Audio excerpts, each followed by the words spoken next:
Consistency is much easier than you think.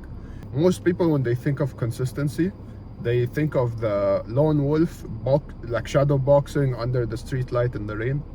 But consistency is much easier than that. You don't need to make consistency complicated. You might already be consistent in something. Take a job, for example, or school or university. You go to work at 9 and then you work till 5 and then you repeat that until the weekend. That's a form of consistency. Same thing with school. You wake up early, you go to school, you learn stuff in school, and then you go back and then you repeat until the weekend.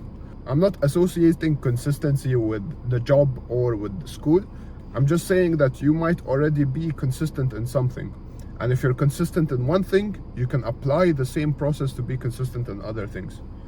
This is something I call consistency motivators. So basically, what makes you motivated to go to work?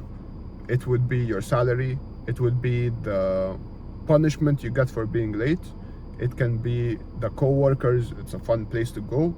It can be that your job is lined up for you, so you just have to go and like do some stuff. It can be all of these things. So the way you be consistent in other things is to just copy some of the processes that you can to the thing you want to stay consistent in. Let's take a job, for example. A job and the gym. You have a job and you want to stay consistent at the gym.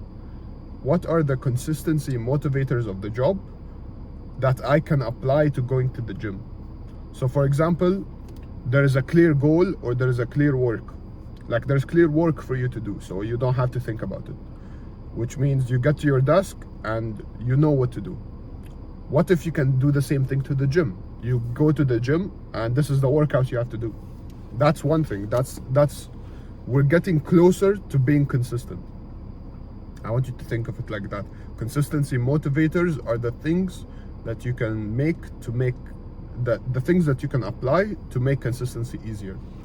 So a job has clear work lined up for you, so you have to do it.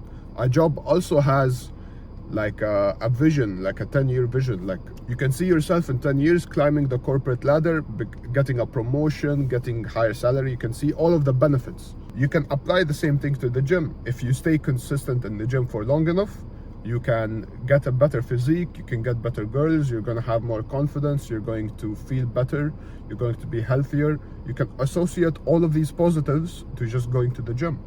So that's another consistency motivator. This is just some ways you can go about having consistency motivators from one thing transferred to another. So now your problem goes from why should I go to the gym and why the gym is important to how do I get to the gym? Because now you know the gym is important and you love going to the gym. But now you have the problem of going from sitting on the couch to going to the gym. So how do you make the transition basically? What I recommend is to take it step by step.